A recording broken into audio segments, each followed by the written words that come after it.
Kami di GPRS telah menerima banyak pertanyaan, persoalan, SMS, email daripada rakyat negeri Selangor yang merasa tidak puas hati kerana isu air ini. Dan hari ini sekali lagi kita minta kerajaan negeri, Menteri Besar khususnya buka mata.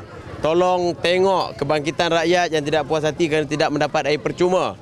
Tolong buat tindakan segera. Gunakan satu mekanisme yang segera untuk memberikan air percuma kepada apartmen-apartmen yang masih belum mendapat air percuma, dan jangan jadikan meter pukal sebagai alasan untuk tidak memberikan air percuma pada rakyat. Kerana ini telah termaktub dalam manifesto mereka dan perkara ini telah dilaksanakan. Jadi kerajaan negeri ataupun kerajaan PKR ini, pimpinan tertinggi PKR perlu melihat ini adalah isu yang serius.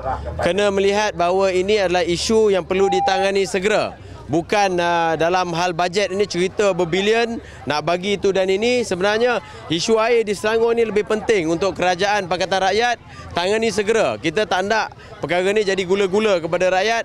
Ini baru satu, masih banyak lagi janji-janji dalam manifesto yang tidak ditunaikan.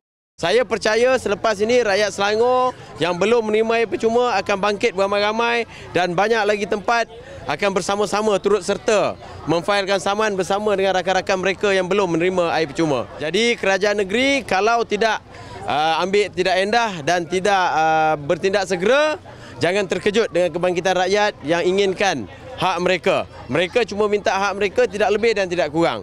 Air percuma dan ataupun dalam bentuk nilai yang sepadan, sesuai, setimpal dengannya, RM11.40.